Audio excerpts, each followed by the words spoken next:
à tous. Aujourd'hui, dans le récit de vie, je reçois Monsieur Régis Brouard, entraîneur du SC Bastia. Bonjour Régis. Bonjour. Alors, je vais démarrer mon interview comme je le fais avec tous mes invités. Alors, Régis, vous êtes né où et quand? Alors, je suis né le 17 janvier 67 dans la région parisienne, à Antony. Voilà, je vais D'accord, bientôt avoir 57 ans. d'accord. Dans un mois. Dans un mois, effectivement. Alors, Régis, expliquez-nous comment elle vient cette passion pour le football. Voilà, je pense ou je crois que, comme la plupart des gens, tout petits, on est rempli de rêves, d'envie, parce que on découvre tout un tas de choses quand on est enfant à la télé.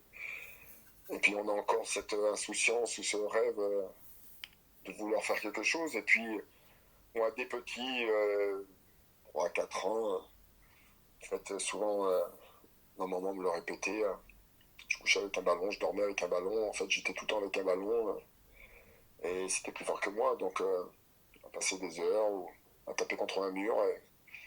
Et puis voilà, la passion, comme tout enfant, la passion du foot. D'accord. Et c'est à partir de quand que vous commencez à ambitionner pour une carrière pro? Oh, j'ai eu un cursus. À 14 ans, je m'en vais, je quitte le cocon familial pour aller à Auxerre, un centre de formation pendant 2 ans, entre 14 et 15 ans.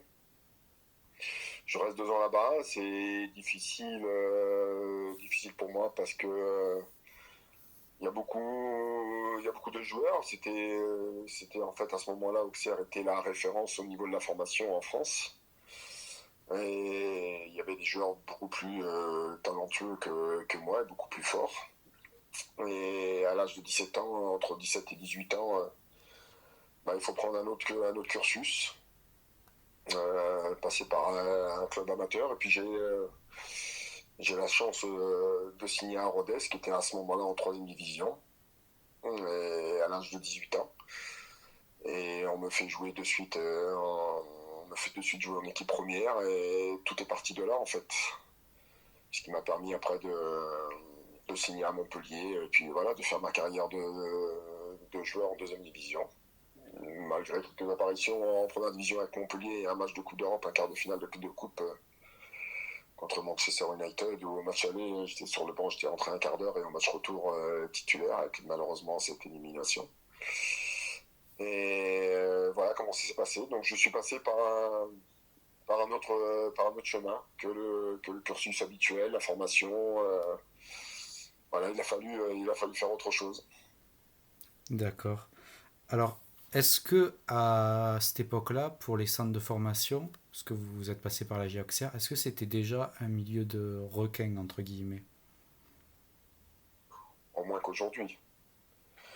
Il y avait beaucoup moins de monde autour de nous, malgré, sachant que Auxerre était la référence encore une fois sur la formation, donc tous les meilleurs joueurs français, ou tous les jeunes joueurs français, les meilleurs étaient à Auxerre, donc il y avait toujours du monde.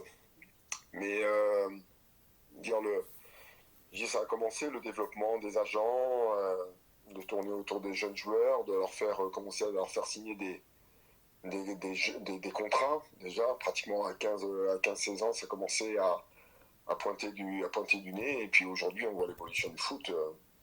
Il y a, bon, il y a des joueurs de 14 ans qui signent déjà des contrats dans des clubs professionnels. Donc, moi, je suis arrivé juste au moment où ça commençait à venir. Vous, votre regard là-dessus, c'est quoi votre regard là-dessus sur ce monde un peu des agents, des jeunes joueurs qui sont parfois lancés très très tôt dans le bain? C'est quoi votre regard là-dessus? Mon regard, je pense qu'il y a trop d'impatience autour des jeunes joueurs. On les oblige, je ne vais pas dire qu'on les oblige à être performants rapidement, mais en fait, dès qu'un jeune joueur va briller ou va faire 3-4 matchs de première division, on va déjà le considérer comme un joueur de première division si je prends l'élite, moi, au niveau de la première division. Et on manque de patience parce que pour devenir un bon joueur de première division ou un joueur confirmé, il faut passer des étapes. Et les étapes de la formation, les étapes, parfois vous passez des mauvais moments, mais ça fait partie des étapes de la progression d'un joueur et du travail. Et en fait, aujourd'hui, que ce soit les joueurs ou l'entourage, en fait, tout le monde est un peu pressé. Et on est pressé pour une seule et unique raison, malheureusement, l'argent. D'accord. Alors, vous avez été milieu offensif, c'est bien ça? Oui, oui, je joue un peu partout au milieu, oui. D'accord. Vous étiez quel profil de joueur? Oh, j'étais un 6-8. Bon, j'aimais bien me projeter de l'avant. J'étais un joueur du tempérament. Je courais énormément. Euh, voilà. En fait, j'aimais bien être au cœur du jeu. En fait, il me fallait être actif, vivre toutes les choses. Alors parfois pas à bon escient, mais voilà, j'étais un joueur de tempérament. Voilà, Vous parliez beaucoup aux arbitres. ça m'est arrivé. Je rigole. Oui, vous savez, j'ai souvent été, dans tous les clubs où j'ai joué, j'ai souvent été capitaine. D'accord. J'ai souvent eu cette responsabilité. Donc, en fait, j'ai toujours été très impliqué dans les clubs où j'ai joué. Et je considérais que ça me mettait hors de moi et qu'à partir du moment où on s'engageait avec un club, soit sur un contrat ou soit sur une parole, il fallait. Alors, des fois, on n'est pas bon, mais il fallait au moins faire le nécessaire et de représenter correctement ce club. D'accord. Et c'est ce fait d'avoir été capitaine qui vous a entraîné après à devenir coach? Je pense que ça m'a aidé. Ça m'a aidé, ça m'a.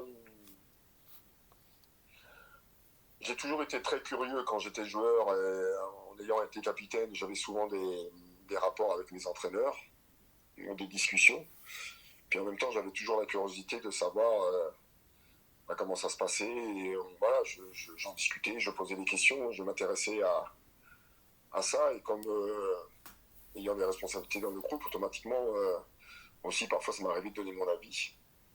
Et voilà, ça m'a attiré. Et puis arrivé quand vous faites ça pendant 13-14 ans, arrivé en fin de carrière, il y a tout un tas de questions qui se posent après notre carrière de joueur. Mais en fait, je m'étais vite rendu compte que c'est ce que je voulais faire. Parce que les rapports avec les autres, la tactique, les adversaires, tout ce qui est entouré la préparation de match, en fait, ça m'intéressait. J'étais curieux de tout ça et parfois il y a des choses que je ne comprenais pas avec les entraîneurs que j'ai eus et parfois c'était très intéressant. Donc voilà, j'ai passé mes diplômes relativement assez vite dès la fin de ma carrière pour pouvoir enchaîner de suite. Et puis on m'a donné l'opportunité d'entraîner de suite après la fin de ma carrière de joueur. Donc j'ai eu beaucoup de chance aussi là-dedans parce que la chance aussi fait partie intégrante de nos vies. Et j'ai eu cette chance de pouvoir commencer à Rodez dans un club où j'avais évolué en tant que joueur et avec qui ça s'était très bien passé et on m'a donné l'opportunité de suite de commencer à entraîner. C'est ce que j'ai vu, oui, vous avez entraîné vous étiez assez jeune. Est-ce que c'était un avantage ou un handicap plutôt? Je pense que dans la période où ça m'est arrivé, je pense que c'était un avantage.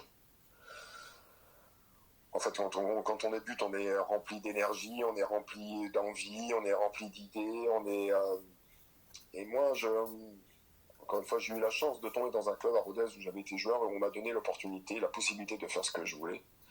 Le club, à ce moment-là, était au bord du dépôt de bilan et il y a des gens, des industriels qui m'ont appelé pour reprendre le club, essayer de le remettre pas à l'endroit, mais sur les bons rails. Et, et je pense que d'avoir pu enchaîner juste après ma carrière de joueur, en fait, ça m'a donné l'euphorie et ça m'a donné une énergie incroyable. Donc je veux dire que ça a été un avantage pour moi. D'accord. Alors tout à l'heure, vous avez attisé ma curiosité parce que vous avez parlé d'une Coupe d'Europe où vous avez affronté Manchester avec Montpellier. Vous pouvez nous Mhm. raconter cette épopée? Ouais, c'était, je crois que c'est l'avant-dernière année ou la dernière année de la Coupe des Coupes. D'accord. Et on joue un quart de finale de la Coupe des Coupes contre Manchester United. Ferguson, entraîneur, Paulins, voilà, l'équipe de Manchester, Mark Gibbs, McAllister, bon, voilà, il y avait Robson. Et le match aller, on fait un partout à Manchester. On fait un partout à Manchester en ouvrant la marque. Et on se fait égaliser par la suite. Et puis il y a eu ce fameux match retour. C'était un bon résultat pour nous, le match aller. Et malheureusement, on se fait éliminer en perdant 2-0. Mhm. Où Claude Barabé, qui était le gardien de Montpellier à ce moment-là, fait une grossière erreur de main sur un coup franc à 40 mètres. Et on prend un but juste avant la mi-temps. Puis après, on a pris ce deuxième mi-temps. Il faut reconnaître une chose, et c'est là que on s'est rendu compte, et je me suis rendu compte que le poids d'un club et l'expérience a pris tout son poids parce que ils étaient meilleurs que nous dans l'approche du match, malgré qu'on ait fait un partout là-bas à Manchester. On a bien senti chez eux au match retour et à commencer dans le tunnel qu'il y avait beaucoup de confiance de leur part. Voilà, et ça c'est l'expérience. On appelle D'accord. ça l'expérience. C'était Louis Nicolin, votre président. C'était effectivement malheureusement aujourd'hui Louis Nicolin, Loulou, un homme et un personnage incroyable dans tous les points. Un vrai président, voilà, président charismatique, humain, qui était son club, qui aimait son club, et qui était toujours très impliqué, qui était toujours avec nous. Et voilà, un vrai personnage qu'on en rencontre peu dans notre vie. Et Louis Nicolas faisait partie de ces gens-là. Ouais. D'accord. Alors, vous avez entraîné quatre clubs dans lesquels vous avez joué, à ce que je vois. Mmh. Et qu'est-ce que ça fait justement ce parallèle de passer du joueur à l'entraîneur, à entraîner le club pour lequel on a joué? Pour moi, ça a toujours été. Quand je suis revenu dans ces clubs entraînés, je me suis dit, en fait, j'avais laissé une bonne image quand j'étais joueur. Dire, je me suis toujours dit ça, et parfois, ça n'a pas toujours été simple. Par exemple, à Nîmes, quand j'ai été joueur, ma fin de carrière à Nîmes a été difficile. Et j'ai pu après, par la suite, assez rapidement entraîner ce club. Donc, en fait, moi, je suis très attaché aux valeurs des clubs, aux institutions, à la valeur du maillot. Et il savait que j'allais totalement être impliqué dans mon travail. Et je pense que c'était une des raisons pour lesquelles voilà, j'ai eu la chance de revenir dans le club où j'ai joué. D'accord. Alors, quelle est votre philosophie de jeu? Alors, la philosophie, je veux dire, je voudrais bien avoir une totale maîtrise du jeu, avec beaucoup de qualité technique. Voilà, ça c'est. Je pense que beaucoup d'entraîneurs on est là-dessus, mais je me rends compte et aujourd'hui le foot évolue tellement que enfin, la philosophie aujourd'hui, je pense qu'il faut aller très vite. Il faut aller très vite dans le jeu, dans la prise d'information. En fait, c'est ça qui est le plus important aujourd'hui. Prendre les décisions rapides. Et prendre les décisions rapides, ça nous amène à souvent avoir des jeux de transition, dans la qualité de la passe, dans la qualité de la décision, à la prendre au bon moment, bien sûr dans la décision de bien finir, dans la finition. Et puis à côté de ça, d'avoir une maîtrise, de pouvoir maîtriser les temps forts et les temps faibles, et d'avoir une forme de sérénité et de confiance dans l'utilisation du ballon, de pouvoir et de savoir geler le ballon quand il le faut. Dire aujourd'hui le meilleur entraîneur au monde Guardiola, on voit bien l'évolution de son foot et de son jeu. Quand il était à Barcelone, c'était une totale maîtrise du ballon et c'était souvent même très exagéré. Et j'adorais les regarder jouer, c'était un vrai plaisir avec des joueurs incroyables. Et aujourd'hui, quand on se rend compte que soit à Bayern ou à Manchester, il utilise beaucoup plus souvent la transition et avec un attaquant de pointe. Avant, il n'utilisait jamais d'attaquant. Et aujourd'hui, il s'est rendu compte qu'il lui fallait un attaquant. Donc, bien sûr, on avait la chance de pouvoir maîtriser tous les paramètres du jeu. Ça serait bien, mais je suis quand même beaucoup plus axé aujourd'hui sur la récupération du ballon et la transition, d'aller vite quand on a récupéré le ballon. Alors, vous venez de parler de Pep Guardiola. Est-ce qu'il y a un autre coach qui vous inspire également?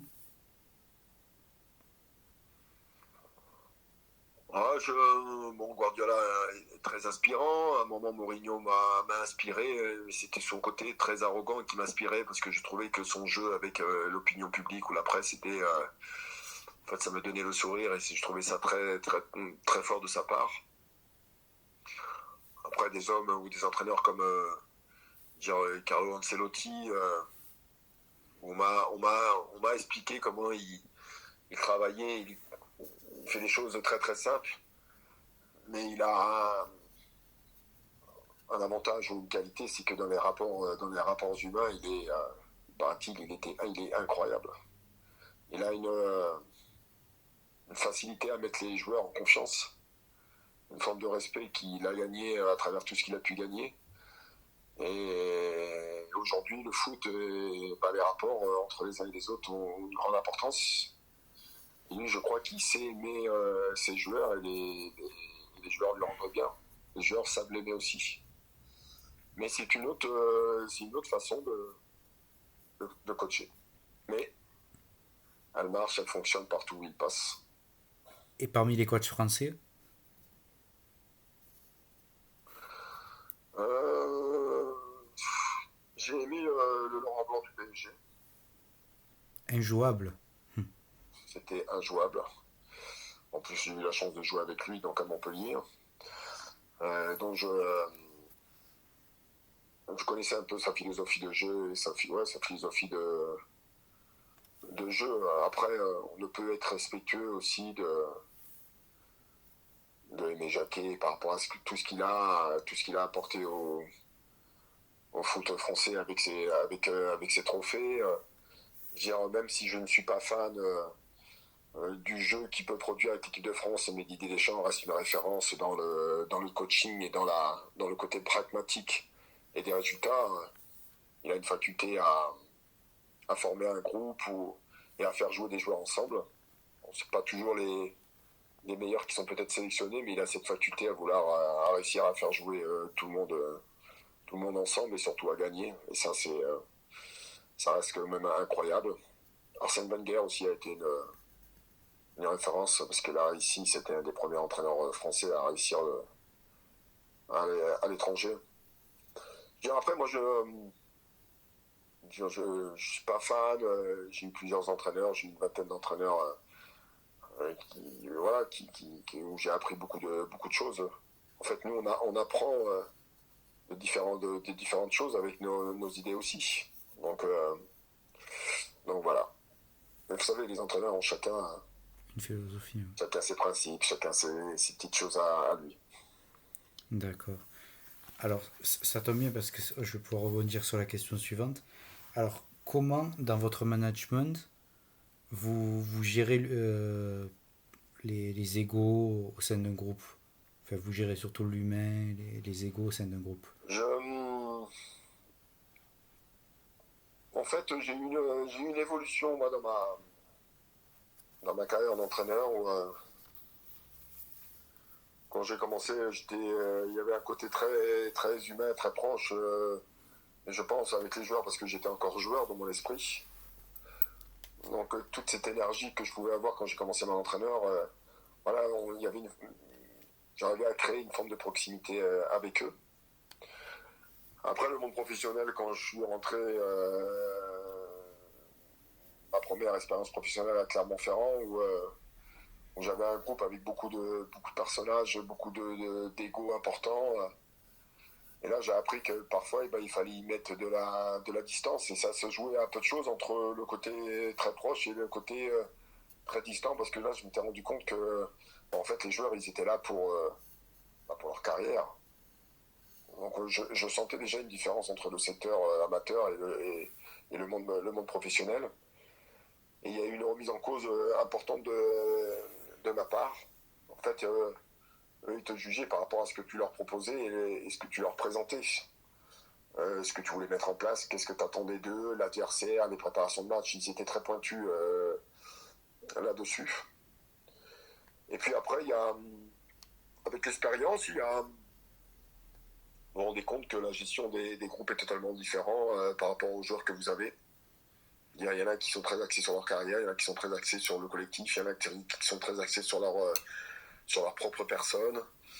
Euh, il y a des gens qui sont intéressés que par leurs résultats, leur performance, ça les importe peu. Et en fait, vous êtes tout le temps en train de vous adapter. Et il faut vous adapter. Et il y a un élément aussi qui rentre en compte, c'est par rapport à l'endroit où vous vous trouvez. Je me suis rendu compte que la mentalité, vous entraînez dans le sud, vous entraînez en Normandie, vous entraînez totalement différente, donc l'approche est différente. Donc il faut que vous vous adaptez à tout ça, et il faut prendre la bonne température, le bon pouls aussi du club où vous entraînez et la région où vous êtes. Et puis vous essayez de faire, vous essayez de faire au mieux et le mieux possible avec les uns et les autres. Oui, puis il faut rappeler que le football, c'est avant tout un sport collectif, mais où les carrières sont individuelles. Et ouais, Voilà. malheureusement ou heureusement, mais quand on arrive à faire comprendre que le collectif passe avant l'individu, mais l'individu va faire le collectif, et que en fait le joueur sera gagnant à travers un collectif. Dire en dehors des joueurs de talent, où il y a des joueurs, les joueurs exceptionnels qui sont capables de s'en sortir tout seuls parce qu'ils sont capables de faire des coups tellement ils sont au-dessus du lot.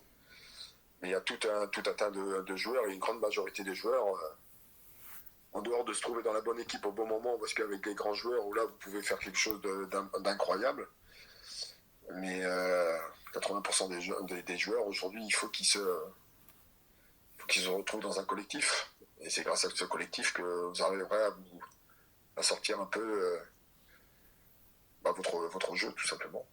Et vos qualités, votre potentiel. D'accord.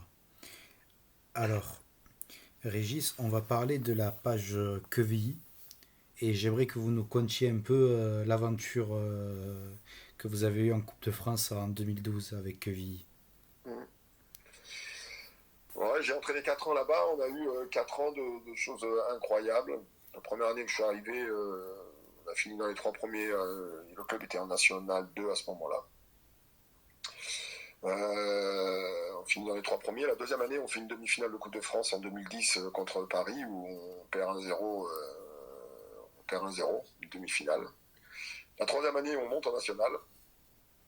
En finissant premier de National 2, la difficulté de finir premier dans ces groupes-là, dans ce championnat. Et la quatrième année, en 2012, on fait cette fameuse finale contre Lyon, avec des matchs incroyables, des scénarios incroyables, l'élimination contre Marseille, l'élimination en demi-finale contre Rennes, 3-2 contre Marseille, 2-1 contre Rennes à la dernière seconde, à la dernière minute. Des scénarios je pense que vous vivez qu'une fois dans votre carrière, quand vous êtes entraîneur, ou même parfois joueur. Malgré qu'avec le Sporting, j'ai connu un quart de finale à Nantes, où il y a 2 ans, où Nantes a gagné la finale, la Coupe de France. Et c'était une aventure incroyable. Une aventure incroyable. C'est une aventure sportive, une aventure avant tout humaine. Parce que là, j'avais des rapports avec les joueurs en fait, qui dépassaient le cadre de l'entraîneur-joueur. Je savais tout de leur vie, ils savaient tout de la mienne. Eux, ils savaient totalement comment je fonctionnais. Ils savaient que à un moment, il y avait le travail et puis après, il y avait le reste. Mais quand on était dans le boulot, on était dans le boulot. Et on avait réussi à créer une confiance entre nous. Et ils avaient totalement confiance en moi dans la préparation des matchs. Et moi, j'avais toute leur confiance, toute ma confiance plutôt sur quand il fallait se transcender, quand il fallait faire les choses. Donc on a vécu des choses incroyables. Voilà. Et vous saviez que si vous gagnez la Coupe de France, il y avait cette potentielle place en Europe. Ça, vous leur en aviez parlé à vos joueurs ou pas du tout? Oui, ça avait été une discussion. Alors à ce moment-là, le président de Quevilly n'était pas trop pour.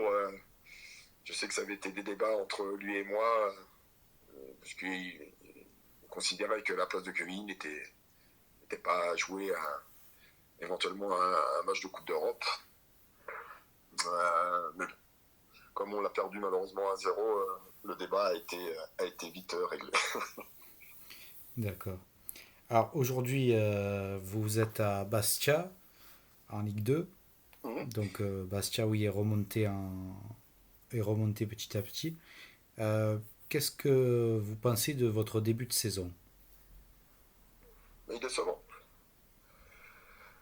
Décevant parce que on avait fait une très belle saison la saison dernière. On avait fini quatrième, avec beaucoup de satisfaction. Malheureusement, on a perdu beaucoup de joueurs, pratiquement 70% de l'équipe, parce qu'il y a eu des ventes et il y a des joueurs qui sont partis. Il a fallu tout reconstruire, repartir sur des choses un peu différentes. On a fait le pari de prendre des jeunes joueurs, puisque je crois à la jeunesse. Et on a démarré sur les 5 premières journées relativement assez bien. Et puis on a eu malheureusement un trou incroyable. Pendant un mois, on a perdu 4 matchs. On n'arrivait pas à s'en sortir. Il y a eu une forme je sais pas, de décompression, de laisser aller. Et on n'arrivait pas à s'en sortir. Donc ça nous a mis un peu dedans. Puis là, on est en train de ressortir un peu la tête de l'eau. Alors, ça va prendre un peu de temps encore, malgré que ça aille mieux. Mhm. Mais oui, ça reste un début décevant. D'accord. Et c'est un contexte difficile de jouer en Corse? Oui, Il y a beaucoup d'exigences. oui, il y a beaucoup d'exigences au sein du club. Le public a une place importante ici. Vous savez, l'histoire du Sporting Club de Bastia, son passé, son histoire, Mm. tout ce qui s'est passé dans ce club, dans ce stade. Voilà, dire le Sporting est la discussion numéro une des gens ici. Dire voilà, on est comme toute proportion gardée, comme à Marseille. Voilà, le Sporting Club de Bastia représente beaucoup de choses pour les gens. Les gens font beaucoup de routes pour venir nous voir jouer. Donc voilà, il y a une attente importante, il y a une pression importante. Quand ils sont pas contents, ils nous le font savoir. On est toujours très soutenus, que ce soit à domicile ou à l'extérieur. Il y a toujours beaucoup de monde qui vient nous voir jouer. Donc voilà, c'est une bonne expérience. Moi, je suis très heureux d'être ici. En fait, c'est un club très attachant. Il y a des manques parce que le club a retrouvé le monde professionnel très très vite après le dépôt de bilan. Et voilà, il y a beaucoup de travail à faire. Mais voilà, moi, je vais pas dire que c'est un honneur, mais dire c'est une vraie expérience. Quand vous passez par Bastia, je pense que je peux vous assurer qu'en termes d'expérience, vous en prenez un petit peu quand même. Et le projet du club à long terme, c'est de monter en Ligue 1 à tout prix ou il y a d'autres projets après? Le premier des projets, déjà, c'est de stabiliser le club dans le monde Mhm. professionnel. Donc en Oui. Ligue 2, de trouver des bonnes structures, parce qu'on a encore des manques dans les structures des conditions de travail. Il y a beaucoup de choses à mettre en place. Donc il y a du travail à faire. Il faut faire éclore des jeunes joueurs pour pouvoir les vendre et pour pouvoir investir en fait dans les infrastructures du club. Et puis quand le club sera bien installé dans le monde professionnel, avec voilà, avec toutes les structures autour de tout ça, je pense que Bastia mériterait de retrouver l'élite, de retrouver la première division, parce que il faut un club. Le Sporting va retrouver la Ligue 1. Il faut que un club de première division en Corse, ça reste indispensable pour moi, pour le foot. Oui, parce que l'année dernière, je crois qu'il y avait vos rivaux, oui, la C Ajaccio. La CA a été en Ligue 1 l'année dernière, effectivement. C'est toujours un derby. Oui, ça dépasse. Oui, c'est un derby parce que c'est les deux clubs de l'élite qui jouent dans le monde professionnel. Oui, ça reste. C'est un derby sportif, c'est un derby.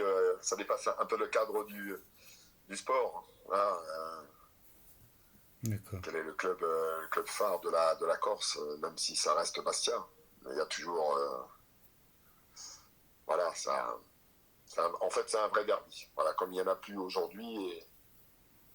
Et Bastia-Ajaccio reste un match hyper important. Voilà. Alors, quel est le joueur que vous avez entraîné qui vous a le plus impressionné? Ou les joueurs, plutôt. Oh là là, ça. Il y a des joueurs. Ça, c'est des joueurs avec qui j'ai joué, Michael Pagis, Laurent Blanc, tout ça. Ont été des joueurs qui m'ont marqué. Et Yanis Salibur en Ligue 2 à Clermont-Ferrand, qui je trouvais qu'il avait un talent fou et qui s'est complètement perdu par la suite. Euh, Giragnor, non, à Clermont-Ferrand, il y avait toute une génération, l'international marocain, comment il s'appelle, qui a fait la Coupe du Monde avec le Maroc. Le défenseur, le gaucher, Romain Romain Saiss. Saïs. Romain, que j'ai sorti, que c'est moi qui fais jouer derrière. Euh, parce que il y a beaucoup de joueurs que j'ai lancés. En fait, je suis plus fier d'avoir sorti des joueurs. Quand je vois des garçons comme Teddy Thomas, que j'ai récupéré au Restar, Johan Barbet qui a fait sa carrière en Angleterre après être passé par Niort, Nicolas Palois qui a joué en Ligue 1 qui était avec moi à Quevilly, Pierrick Capel qui sont sortis après dans le monde professionnel. En fait, je suis beaucoup plus fier de ça que d'avoir entraîné des joueurs qui avaient des qualités incroyables. Ah, en fait, je suis très heureux d'avoir contribué à mon niveau que des joueurs ont découvert l'élite, en fait. C'est ça dont je suis, en fait, je suis le plus heureux en plus. Parce que notre vrai travail d'entraîneur, c'est ça, en fait, quelque part. Je veux dire, l'année dernière à Bastia, quand je vois, là, je suis en train de regarder Toulouse-Lyon, et j'ai sorti des garçons comme Franck Magri ou Van de Kerkhoff, que j'ai récupéré au Luxembourg quand j'étais entraîné au Luxembourg. Je veux dire, voilà, c'est quelque part, voilà, je les ai aidés à ça. Et aujourd'hui, je les vois jouer en première division et j'en suis le plus heureux. D'ailleurs, vos expériences, entre guillemets, internationales en Belgique et au Luxembourg, c'était comment? J'ai beaucoup aimé la Belgique. Alors, c'était un club qui était en difficulté quand ils m'ont appelé. J'ai découvert des choses incroyables en Belgique. J'ai trouvé des ambiances dans les stades. En fait, j'ai beaucoup aimé mon passage là-bas. Alors après, je suis pas resté longtemps parce que c'était un club qui avait beaucoup de manques et ils souhaitaient que je continue avec eux et c'est moi qui n'ai pas voulu continuer. Donc il a fallu qu'on s'arrête. Mais à partir du moment où le club était maintenu, je me suis arrêté. Il y avait trop de choses. Il y avait trop de choses qui n'allaient pas. Si j'avais eu la possibilité de rester en Belgique, je pense que j'aurais continué un petit peu là-bas. Mais juste après la Belgique, j'ai eu l'opportunité d'entraîner le Restar, qui était pour moi un club où j'ai joué. Et j'avais une réelle envie de retourner au Restar. Donc je suis revenu en France. Et puis après le Luxembourg, c'est une opportunité. J'étais tombé dans une période un peu difficile pour moi, personnelle. J'étais fatigué, il me fallait quitter un peu la France. Je voulais partir. Voilà. Encore une fois, c'était très personnel et j'ai eu l'opportunité d'aller là-bas. Et ça a été une bonne expérience aussi. Alors, malgré que le foot ne soit pas très important là-bas, et par contre, ça va de mieux en mieux quand on voit bien le travail qui est fait au niveau de la sélection du Luxembourg. Ils ont très très bien joué, hein. Oui, qui marche bien et qui sont en train qui font du bon boulot. En fait, mon expérience au Luxembourg m'a permis de pouvoir gérer des joueurs venant de pays différents. Parce qu'en fait, dans l'effectif, j'ai eu des joueurs luxembourgeois, des joueurs français, des joueurs belges, des joueurs allemands et des luxembourgeois. Ils ont une mentalité particulière, parce que le Luxembourg est un pays particulier. Et ça a été une bonne expérience pour moi. De pouvoir gérer différents types de joueurs à travers leur nationalité, en fait. Et d'essayer de faire coopérer un peu tout le monde. Alors c'était le club de la capitale qui était, quand je suis arrivé là-bas, qui était en difficulté aussi. Donc on les a maintenus en première division et puis surtout, la présidente est une femme. Son rêve pour ce club-là, c'était de les qualifier pour les tours préliminaires de la Conference League. Et la deuxième année, on a réussi à se qualifier pour la Conference League. Les tours préliminaires de la Conference League. Et je lui avais dit, à partir du moment où on a réussi à faire ça, j'arrêterai. Donc j'ai arrêté. Comme je travaillais un peu dans les médias à l'équipe, j'ai arrêté pendant 2 mois et c'est là que Bastia s'est présenté à moi et c'est là que je suis parti à Bastia. D'accord. Alors, Régis Brouard, je vais vous poser la question que je pose à tous mes invités. Quelle personnalité vous me conseillerez d'interviewer? Oh, Qu'elle soit connue ou pas d'ailleurs, hein.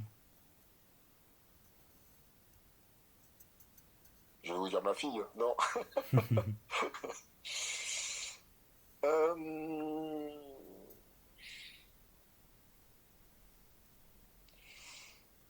En fait, je pense que ce serait bien de donner la parole à des inconnus.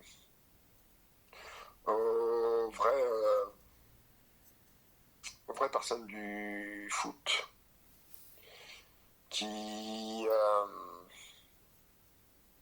qui entraînent les enfants, les petits, qui leur apprennent tout un tas de choses et avec très peu de moyens. Et en fait, c'est à eux qu'il faudra donner la parole. Et je crois que ces gens, ils ont plein de choses à dire Oui, et plein de choses intéressantes. parce que... Oui, Allez-y, je je vous vous en prie. écoute. Parce qu'à Bastia, j'avais pensé à quelqu'un comme je sais pas s'il est encore chez vous, parce que je sais qu'il est recruteur, c'est Gilles Surny. Oh, c'est un bon exemple en fait. Parce que Gilles n'a connu que ce club, malgré qu'il ait joué aussi dans la région parisienne à un moment au PFC, je crois. Mais il a connu que ce club et il a connu toutes les divisions. Donc en fait, il a connu toutes les galères, les montées, les descentes, les blessures, parce qu'il a eu de graves blessures. Quelqu'un qui est très respectueux vis-à-vis du blason, du maillot. Il travaille un peu, oui, effectivement, dans la cellule de recrutement. Euh, oui, c'est un personnage. C'est comme interviewer John Bonavita. Jojo Bonavita, qui est la figure emblématique du club, qui a 74 ans, ou en fait, qui a tout connu. La période de Papy, la période de la Coupe d'Europe. C'est une véritable encyclopédie du Du club. club. C'est un vrai personnage.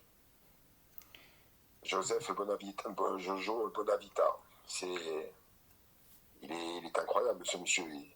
Je crois qu'il a écrit un livre et je crois qu'il les histoires, il en connaît quelques-unes. Ouais, En tout cas, si un des deux fait, si vous pouvez peut-être jouer à l'intermédiaire, si vous voulez, hein, vous n'êtes pas obligé, demander s'ils sont d'accord de passer chez moi. Enfin, en tout cas, ces deux personnes-là sont les bienvenues. En tout cas. Je leur, bon Invita, je le verrai demain, je lui dirai demain, je lui poserai la question et Gilles Sioni, quand je le verrai, je lui dirai. Il Très n'y a bien, pas de problème, je merci. vous ferai passer votre numéro de téléphone si ça m'intéresse. Ah oui, oui, pas de souci. Alors, Avec plaisir. on arrive à la fin de cette interview. Qu'est-ce qu'on peut vous souhaiter pour la suite?